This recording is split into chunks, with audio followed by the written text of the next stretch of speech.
Welcome back to Shore Sports Talk, sponsored by Shoreline Wealth Management on 94.3 The Point here at the Jersey Shore. I am Vin Ebenau, and with me are two special guests here this morning. We're going to have a fun, fantastic sports conversation, autographs, meeting great athletes over time, so much more. And we're bringing in a GOAT of the game here, Brandon Steiner, founder and CEO of Collectible Exchange. Been at this for a while and putting different events together, meeting with players, had a show on the Yes Network for a number of years, and then my boy Frank Luna joining us as well. Frank and Brandon have put together a couple of really nice events at the Jersey Shore over the last couple of months, with Oswaldo Cabrera coming to Belmar back in December and Yankees manager Aaron Boone coming to Asbury Park in early February as well.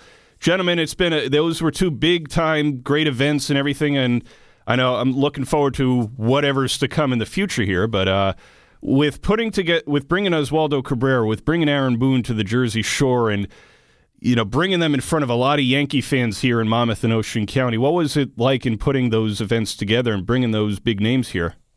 Well, I would say, first of all, I was never a big Jersey Shore guy. Oh boy! Only a guy like Frank could sell me in and tell me how great it is, and then he delivered it. I mean, I love the Jersey Shore. I'm now one of the bigger fans of Jersey Shore, and I tell all the guys I work with, we got to go to Jersey Shore. It's amazing down there, and it helps. I mean, Frank's been a great ambassador to really turn me on to the Jersey Shore. So, sometimes it looks like it's a little far from New York City or from where we are, but when we get the warm welcome and all the stuff that Frank is able to put together down there, between connecting with different charities, Little League, all the things that Frank has done, I feel like it's almost like my second home now. I love it. Frank, this has been big for you.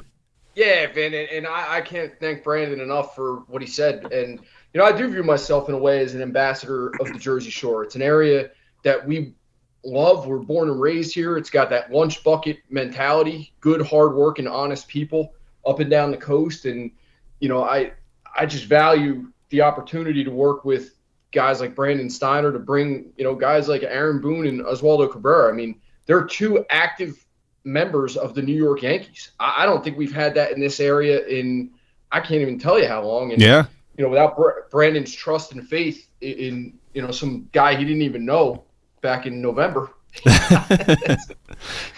none of this happens. And the opportunities for the kids, which I'm sure we'll get into, but that's just been so cool to me. What I look for, Vin, is, can I call you Vin or Vinny? What do I call you?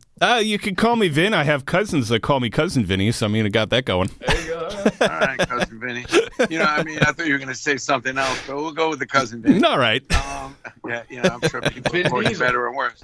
I like that. Friends call him Vin Diesel, though, bro. I've been called the Vin Train, and when I think about my business, and obviously I've been doing, now it's Collectible Exchange, not Steiner, but Collectible Exchange, we're really developing almost a new customer base, but yet a lot of the fans are the same. And there's always been a lot of warm welcome for me in New Jersey. I've done really well.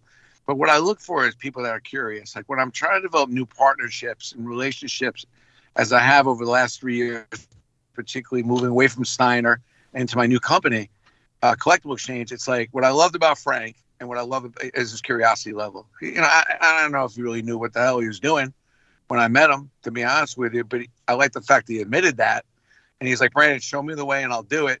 But I love this curiosity. And to me, curiosity will lead you to passion and purpose. And then you get to commitment. And now that's how you develop a really great relationship where all I want to do now is go to the Jersey Shore, which I'm really not sure why. I think my wife thinks that I've got a bunch of girlfriends there or something. But that's how passionate Frank is about the Jersey Shore. And yet he's still curious about doing stuff that's never been done there. Every time I'm there, we come up with another scheme and idea of what we could do to blow the people in Asbury Park away. And that's how I look at business. And that's what excites me. Is how do we do something that's not been done? How do we do something that's really weird, different? Wow. I can't believe you guys are doing this. And that kind of mindset, which, Frank looks at, he is a rookie in the business, but not a rookie in life and not a rookie as far as his reputation in Asbury Park. So to me, I love that. When I run it, when I'm able to partner up in this situation in Asbury Park, there's so much going on there, and I'm rookie. I'm a rookie at it. Like, I just didn't realize how cool and how much Asbury Park and that whole area had going on. You hear about it, you read about it, but then when you go and live it, which I'm sure the people out there realize it, because many people that live out there have told me. So it's been amazing, and the athletes are not easy, but they trust me when I tell them about something like this or different things which I've been doing my whole life, trying to talk athletes into doing stuff they don't want to do or don't think they should do. You get good at it, but you got to deliver. And so it's really important that, they put in a situation where there's a warm welcome. We're doing some good, which every other word out of Frank, when we go to Asbury Park, we talk about Asbury Little League, or we talk about working with some military former vets. We have, my new company, I've made a lot of money over the years, but the new company always has a do good component. Always has to be some good in what we're doing. It can't just be money. Now, that's just me. I'm a for-profit organization, but for me to get up in the morning and keep working at this point, which I like doing, I want to make sure that I have some do good stuff going on in almost everything I do. If it leads me to doing more well, so be it. If it doesn't, I'm great. And I think that sometimes people get confused. They want to do more well, and then they'll do some good. But when you do more good, it leads you to doing more well. And sometimes people have a reverse. So I always start off whenever I'm working on new projects with a do good component, do as much good as I can for as many people as I can. And if it leads me to doing well, great. If not, I'm certainly not at a loss, if that makes any sense. Yeah, and I think it's been made for really nice community events too, but not only having Boone or Cabrera come down here, but with the ties to the Asbury Park Little League, with Cabrera surprising a group of Little League ball players, and you never know what impact that has on these kids as they grow older. Maybe they want to play ball one day. And then certainly with the military and the veterans, Frank, I know that's been something near and dear to your heart for years now, and I think it's just really nice to bring the Jersey Shore community together from all different platforms and to meet somebody associated with the Yankees in these cases. Yeah, and Ben, it's amazing that you say that, because I was in Convention Hall a week before the Aaron Boone event, and there was a kid walking through there with his dad. And I've gotten to know the dad over the years, and this kid saw me and the dad didn't. And the kid says, that's the guy who we met Oswaldo Cabrera with, because he was at the baseball card shop. And then he was so excited because his dad told him, and we're going to meet Aaron Boone next week. I want these kids in this area, and we could talk about the military thing, but especially these Asbury Park Little League kids who come from an area that has been distressed over the past few decades, and I want them to have a shoebox when they're 20 years old of a bunch of different baseball cards autographed by a bunch of different people, and I want them to ask their parents, where the heck did we get these from? And the joy of seeing the parents be able to bring their kids for a night out at no cost to them, because of the various community organizations and corporate sponsors that we've had that have stepped up in a big way, especially Jersey Shore Supplements. I mean, those guys have been just rock stars in making sure that the community is involved and engaged. And because those events they're not cheap, number one, but they're not easy to pull together in 3 weeks. And it takes the community to do it. And my girlfriend, God bless her, Jill, I mean, she's an anchor in this, man. I would be in debt, the cost of each event if it wasn't for her, because she's keeping me on track with making sure that the tickets are going and we're checking people in the right way. And it's a community event. And again, I can't say enough about Brandon's trust and faith, and what the last name Steiner means in this business is just, and not even just this business. I mean, Google Brandon Steiner NYPD. And you look at all the work he's done over the years with the New York Police Department. Go on YouTube back to like 2007. This isn't a new thing for this guy. And so when we're able to partner up and do things like this, I am trying to learn, and I'm trying to get better at it. And the business side, I'll learn. As long as the heart is in the right place, you can't teach that a lot of times. What is it like putting these events together in terms of reaching out to the player or manager, in the case of Boone, their agent, in organizing this Brandon over the years, with setting up either individual meet and greet autograph events or events where there's multiple players, multiple managers, and so forth? Well, I mean, listen, after 30 million autographs that I've secured, probably even more, and literally, thousands and thousands of appearances. I mean, I've been booking appearances since 1989. You're talking about tens of thousands of appearances. There's a reason why I've lost most of the hair on my head. I mean, listen, everybody wants the glory, but they don't want to know the story. But these guys are busy. They make a lot of money. They're in high demand. There's not a lot of room to get off track with them when you start doing stuff with them, because there a lot of times isn't a second chance. So, you got, there's a lot of pressure in a sense, when you deal with some of the bigger names, to making sure that stuff goes right, which is why a lot of people don't do what I do, because they don't want to risk the fact that something can go wrong. I just love this stuff enough to make sure that I do everything I can to make sure it goes right and develop enough relationship credibility that if something does go wrong, they're not going to kill me. But I mean, Mariano Rivera, who I've been working with for over 25, almost 30 years now, still kills me about something that happened like 20 something years ago. I mean, it's unbelievable, but hey, we've probably done hundreds of things. So, to answer your question is, it's not easy. However, you develop credibility over time by being consistent, doing what you say. And it's not complicated. Do what you say, deliver something really that makes sense.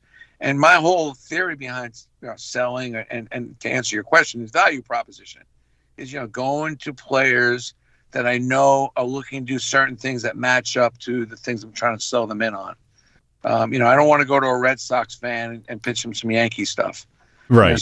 There's some players that I never forget. I was doing this video for Nissan, and we were doing 10 of the top salesmen at Nissan to congratulate them, and they all picked their favorite player. And one of them was Hank Aaron. So I was trying to get Hank Aaron on the phone. I couldn't get him. Calling. He's not responding. Finally, I asked his secretary, Susan, I go, what's going on? Hank's not calling me back. He goes, he just redoing his whole lawn, and he redid the whole backyard of his house, and he's trying to get a John Deere lawnmower. Okay. So, I said, Susan, it's crazy you mentioned that.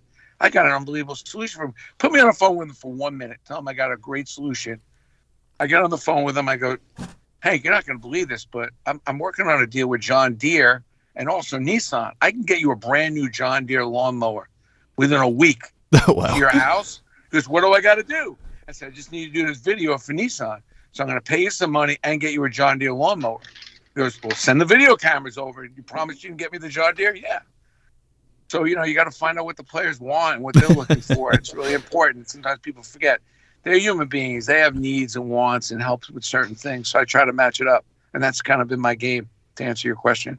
And that's helped over the years, I'm guessing as well, with just building relationships and rapport with some of these either current or former athletes. So far, so good. I mean, you always have, listen, you always not pitching a shutout here. Sometimes things do go astray, but generally speaking, I mean, you build a reputation, and there's a certain amount of creativity towards that too. Going to players with things that they had never thought of. Sometimes people don't even know the help that they need. And I'm always a forward thinker. So again, I always think like you want to improve your relationships. If you really want to improve the direction that you want to go in a relationship or with a business that you're trying to do business with, increase your empathy. And empathy is, putting yourself in someone else's shoes. So we say, if you want to increase things, just increase your common sense.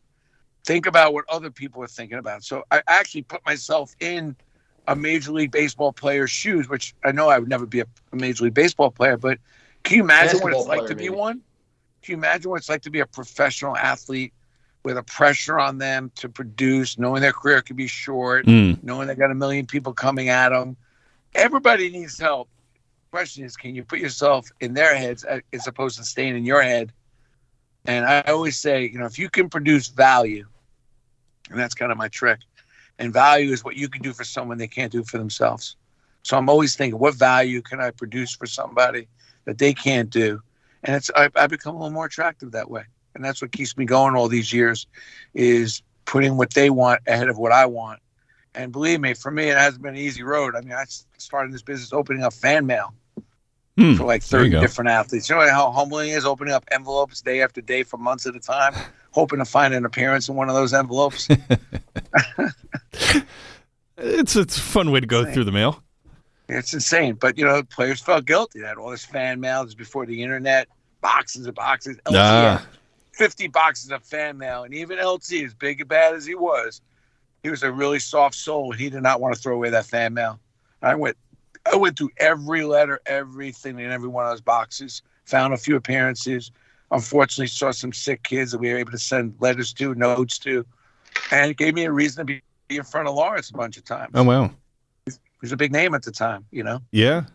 Yeah, listen, when I get a chance to meet Lawrence Taylor earlier this month in Freehold, I sort of got the sense in just talking to him that I feel like there's been a lot of either reporters or other people who have asked him about things that he doesn't really want to be known or remembered for or asked about, and I was just there to talk about football. It's like, what are your favorite memories playing football? What do you think of the Giants now? And I think he was taken aback by that at first. He's like, you know, what are we going to be talking about? And then he just got more comfortable, and I think treating with him with kindness and respect, for what he did on the football field, I think that opened him up, and I think that people got a sense of another side of who Lawrence Taylor is, with how good of a football player he was. You should have asked him about his baseball career.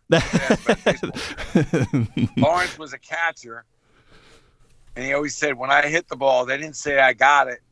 They said, go get it. My favorite Lawrence Taylor line was, I love that. Gun, I had an arm, I was a badass. He was a really good baseball player. I love talking. I mean, you get into some of these side stories with some of the players. I mean, usually a lot of these players, or anybody you talk to that's extraordinary, it's something, usually has some pretty good stuff going on with a couple other things. And that's all the juice that you want. I mean, who cares? Who cares the trouble, this, that? It's always easy to move to that. What I really want to know is how the hell did you become so great? Right. And what were some of the stories along that helped you develop that greatness? Where there were people, different things that clicked in that I could share, use myself, or share with the people I'm talking to. Brandon, and, they all got them. They all got the stories. Brandon, Frank, I have to head to a quick break here on the show, but want to keep talking sports. Can you hang right there? Absolutely. There we go. More Shore Sports Talk sponsored by Shoreline Wealth Management with Brandon Steiner and Frank Luna right after this on 94.3 The Point. Welcome back to Shore Sports Talk sponsored by Shoreline Wealth Management right here on 94.3 The Point. I'm Vin Ebenau, joined by a couple guests here this morning. Frank Luna of Bradley Beach, a Monmouth County resident and just a favorite of everybody's here around the Jersey Shore. And then, of course, a legend in the game of sports collectibles, Brandon Steiner, founder and CEO of Collectible Exchange.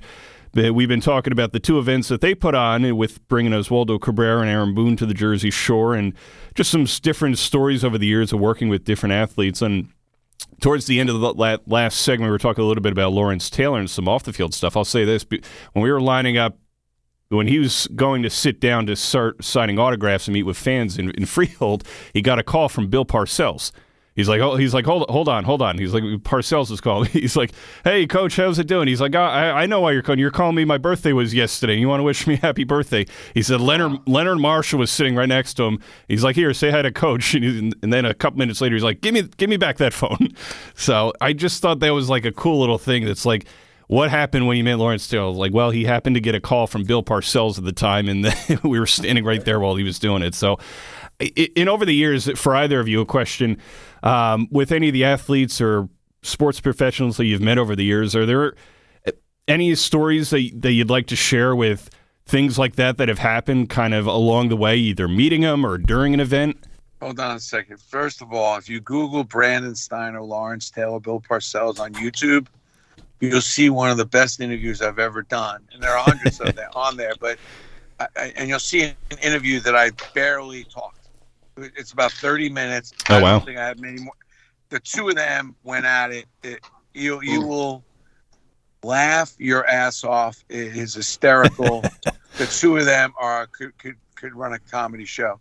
It's a must watch. It's one of my highest rated YouTube videos as far as people watched it. It was just crazy, the two of them. Hysterical. So just as a side note, the two of them have their own little gimmick. They have their own little gig going. No question.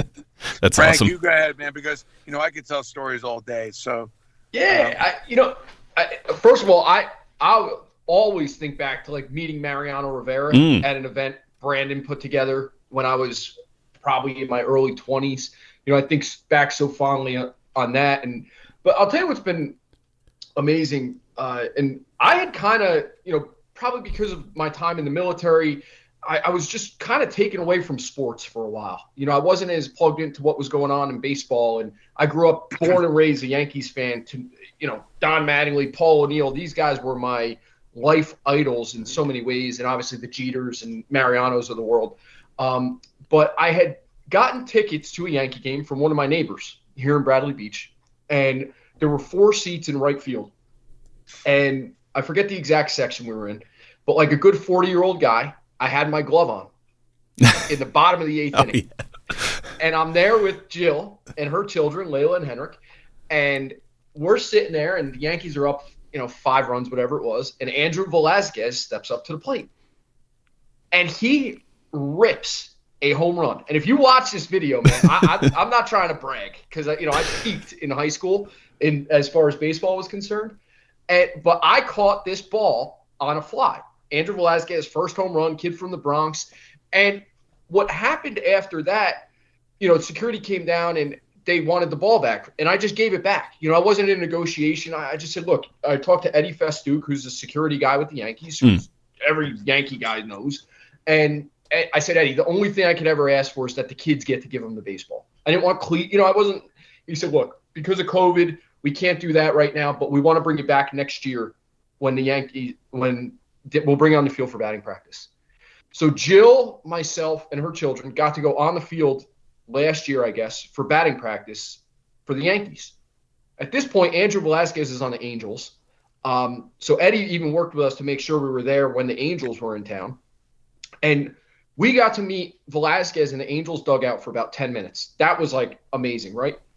Just before that, we got to spend some time with Aaron Judge on the field at Yankee Stadium. In the middle of his MVP run, his historic, home run chase. I mean, just what that's going to mean to her kids. Yeah. Down the line, like that photo of them with Aaron Judge, it looked like something from Jurassic Park. Literally, like it didn't look real. It just felt like it wasn't even happening when it happened. And that type of stuff, I mean, you can't. Hold on, Vin. I just want to. The views that are expressed on this program, I want people to know they are not my views, and I have nothing, zero to do with these opinions and these views that have been expressed. Because there is no way I'm giving that ball back for nothing and just hoping for the best. And I highly recommend to anyone listening not to do that because you're entitled to get yours. And please call me and I'll help you negotiate it. And hopefully I'll get Frank to see this story straight and get his mind wrapped around a little more capitalistic approach. That's it. It did work out for us. I give him that. It did work out, and I'll tell you the crazy thing about it, like giving that ball back to Velazquez and then, what we did with that, Brandon? And I know you and I have talked about this briefly. That got caught up a little bit. Some viral moments. Oh, military guy gives up baseball to New York Yankee, who Squid was like talk of the town at that point. Yeah. And we were able to turn that into a $5,000 fundraiser for the Asbury Park Little League. Al Dukes from The Fan hopped on, the radio and was talking about it because he lives in Bradley Beach. And little did I expect, then, it was like, oh, I like baseball a lot more now. Her kids liked baseball. They got more into it. And then you're on the field with Aaron Judge. I'll tell you what, that's probably a $40,000 experience in itself. Sure. I mean. You did well. You did well. I made out all right. Still not in agreement. And so did the kids. Yeah. I'm still not in agreement with that whole whatever you did. But I'll say fine for now. But, don't be doing that. It worked out well because you're a good guy. You did good. Frank's all right. I'll go along with it. With you. That was cool. That's probably part of how we met. That's become such a sports debate, though. Like, especially like this past season when Judge was going after the record of Ruth Maris and everything else.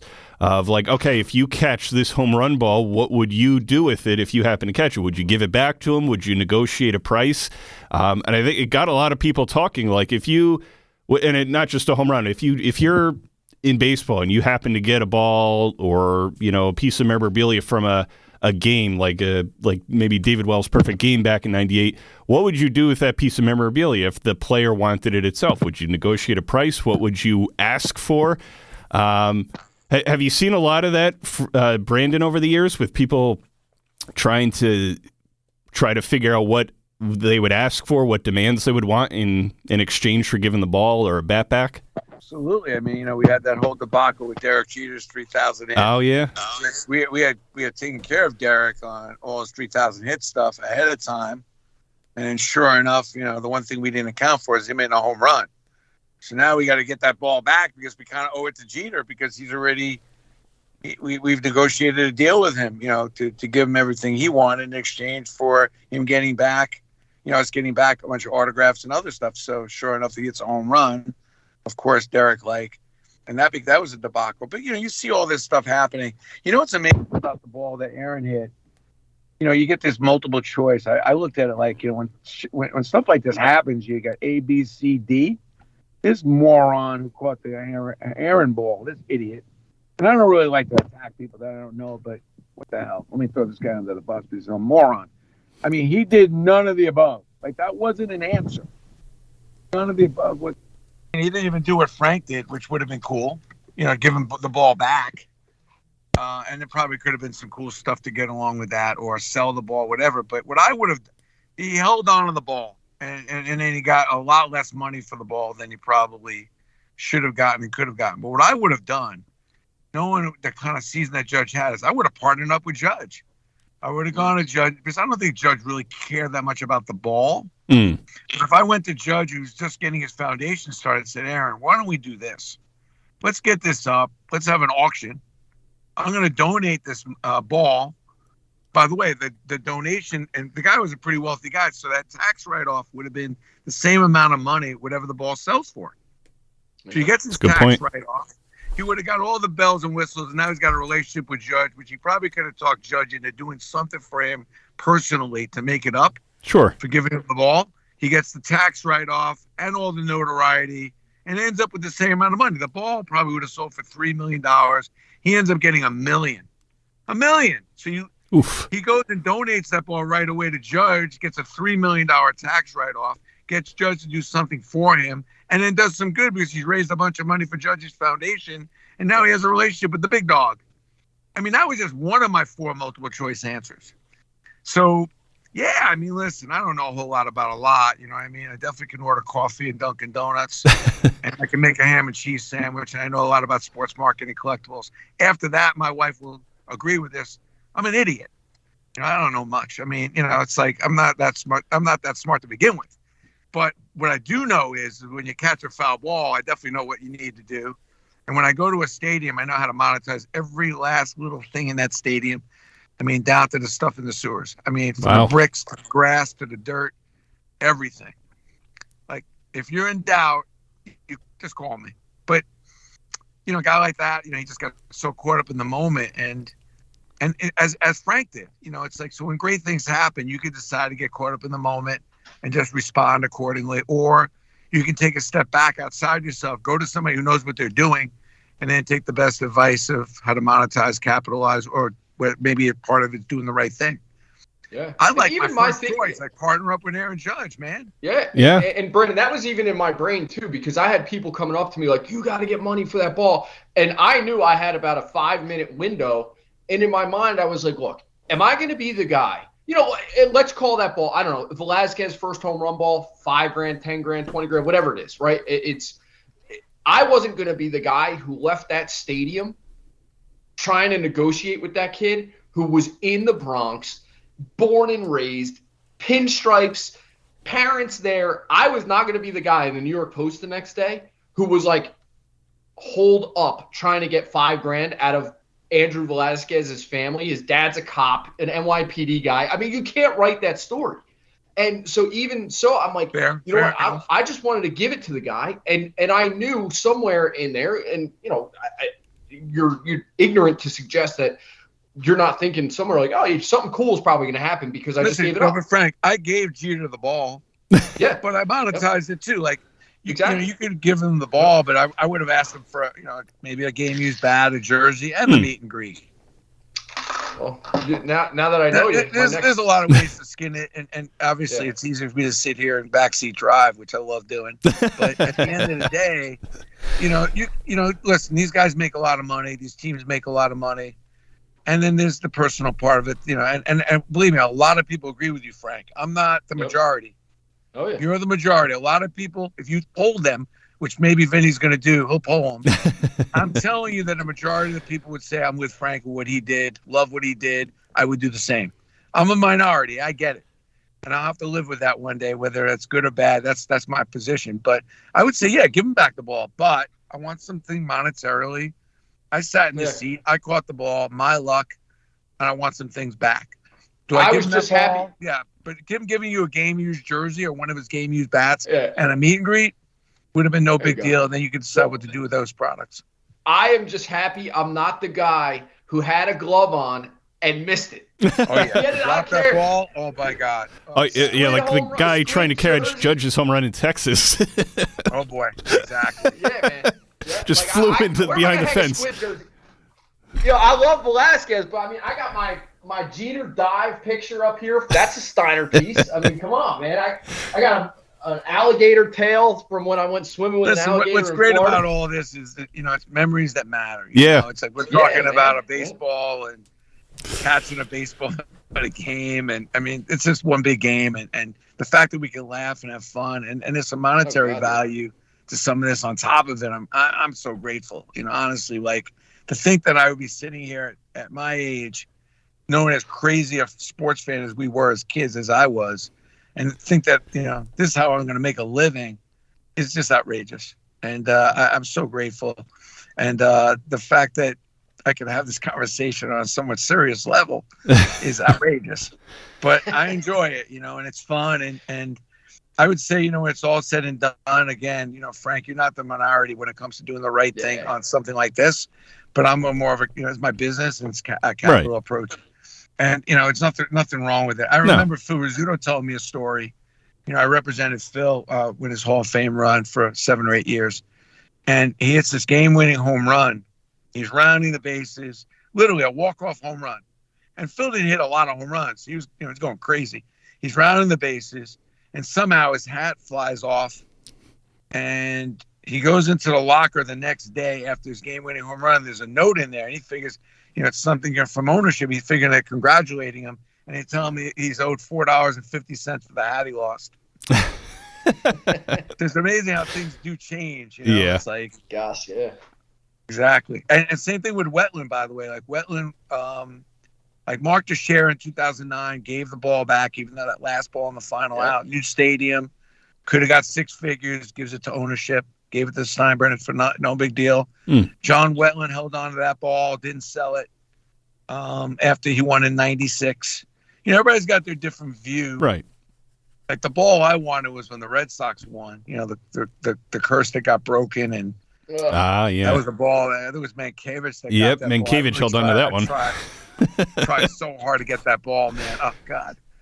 But so many different ways that people spin in and look at it. And what's great is that all these things that people look at, I like to think has something to do with it, now have value. People value now, they respect the value of it, and it carries over what's now made into a nice little industry and business. One of the things Andy Pettitte was known for was putting his glove over his eyes. He could put that sense of fear in there. You couldn't tell what pitch he was throwing and everything. What are you guys able to tap into the tea leaves here about maybe some things you guys are working on right now, or is it kind of like facing Pettitte in the box here? How much time do we have? Like, if I go through everything that Frank and I are talking about, we need at least another hour. What can we expect at the Jersey Shore here? Well, we're definitely looking at the Stone Pony. That's on my agenda. That's on my to-do list before I die. We got to do something at the Stone Pony. It's legendary. It's amazing. I think we also got to do some kind of theme event in Asbury to help the Little League, and then maybe do something that's a little bit above and beyond just one player. We're talking about doing several players. Frank and I are talking about Mariano Rivera, figuring out how to maybe get him there. And then we're looking at some other sports, right, Frank? What'd you say? Oh, yeah. Yeah. Other sports, other levels of sports. I think you're going to see some things that, in the next couple of months that people might not expect, whether out of Brandon and definitely not out of me. And you know, I'm excited about getting to learn this industry and this business. And, you know, look, I did a lot of this stuff for politicians in New Jersey, all the way up to the governor, right, for 15 years of my career. Yep. So, you know, when I look at the skills as they translate, you have to be just as good to the hot dog truck guy in Sayreville as you do to the state Senate president in Trenton. And I'll tell you, that's something that I learned in politics, because, you know, they have the same vote at the end of the day for governor. Now, obviously, the state Senate president has different legislative stuff, but right. And it comes from my time working in restaurants and bars, and I know Brandon worked in kitchens early in his life, and you know, I can't say enough how what I want to do and what Brandon's going to do is going to keep a focus on making sure that whether you're Oswaldo Cabrera, Mariano Rivera, or, you know, Andres Chaparro in AA baseball, you know, we're thinking of you, and we're trying to work with you and do good for you and your career and the community. So that's a big focus. There you go. Brandon, Frank, thanks for your time. Thanks for your insight and for putting the events on that you have so far. Really looking forward to what's to come. Thanks for coming on the show. Absolutely. Look forward to it. By the way, anybody has anything they want to sell on that note, you know, our brother's got to ask. Go to Collectible Exchange, because that's like a full marketplace where you not only can buy stuff, but you can sell stuff on my new website. So go to collectibleexchange.com, and also my books are on there for free if you want to read one of them. Thank you for having me. There you go. Thank you for adding that. You can also follow Brandon Steiner and Frank Luna on Twitter. Get all the information you need. More Shore Sports Talk, sponsored by Shoreline Wealth Management, right after this on 94.3 The Point.